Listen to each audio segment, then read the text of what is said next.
Your job is about toil. Your job is carrying burdens for other people. That's your job.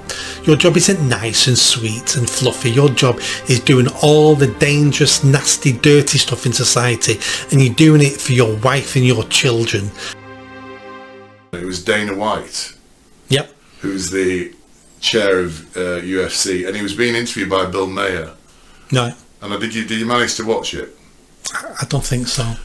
I thought it was absolutely fascinating. It's literally, if you get a chance to watch it, it's literally about 20 seconds. Right. And Bill Maher, who is a well-known left-wing, he has now a lot of these interviews, they have these kind of off-the-record interviews where they sit in comfy chairs and have a chat. It was one of those with Dana White. Dana White is now quite a big figure in America, not just because of the UFC, because of his relationship with Trump. So I'm not too keen on Dana White because he's got a girly name. But I wouldn't say that to his face. I wouldn't say that to his face if I was you. I wouldn't say that to his face.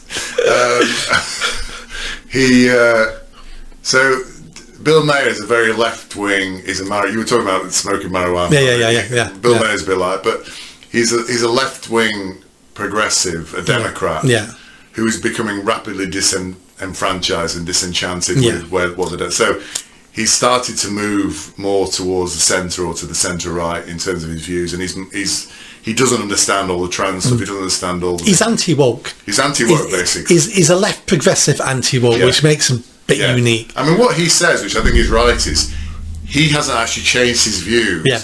The left have moved just gone away. mental. Gone mental.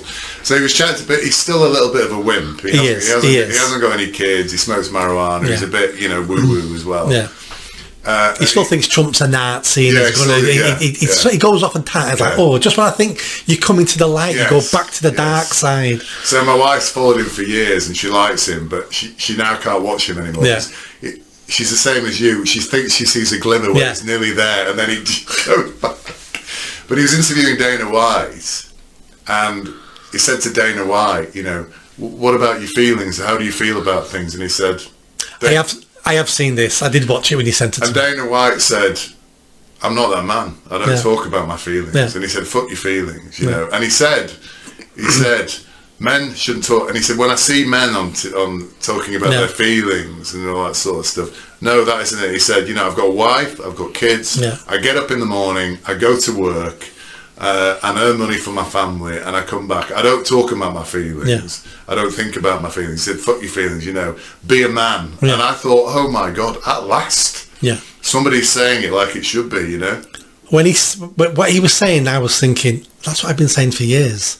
Yes, it's exactly what he's been saying. He was saying, men, don't cry, don't talk about the feelings, get up, work, try harder, sacrifice so you can be better, look after your wife, look after your children, protect them. That's your job, not going on about your feelings. Spot on. I thought it was absolutely fantastic, and it was so good to see Bill Maher's face when he was like, he just didn't get it, I don't think.